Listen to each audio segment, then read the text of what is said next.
creepy encounter on the Appalachian Trail. A YouTuber named Phil has been documenting his solo hiking trips on his channel, HikeSlam592. In November 2021, Phil set out for an overnight hike along the Appalachian Trail near his home in Virginia.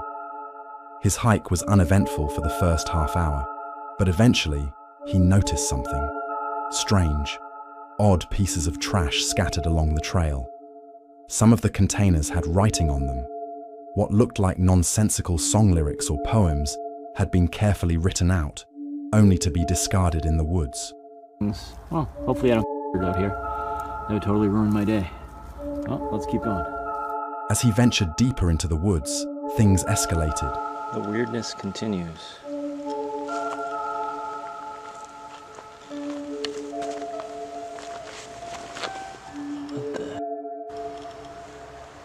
These notes themselves were unsettling.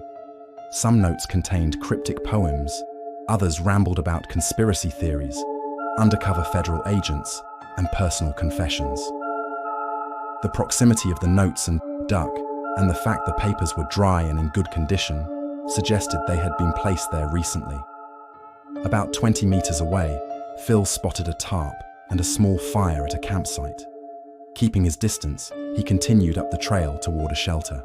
Later that evening, he checked the shelter log, a tradition on the Appalachian Trail where hikers leave trail names and messages.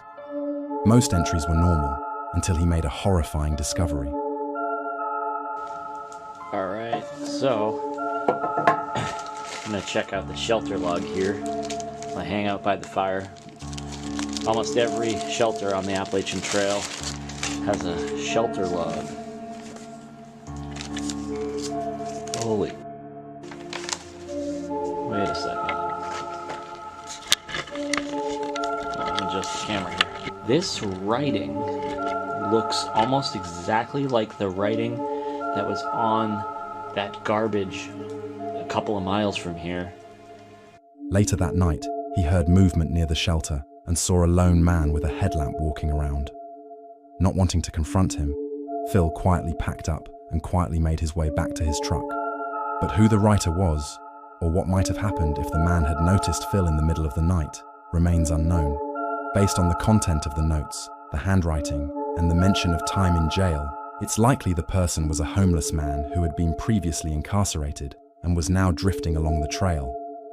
We'll never know exactly who they were, but it's clear they weren't in a sound state of mind, and encountering them alone in the middle of the night would have been extremely dangerous.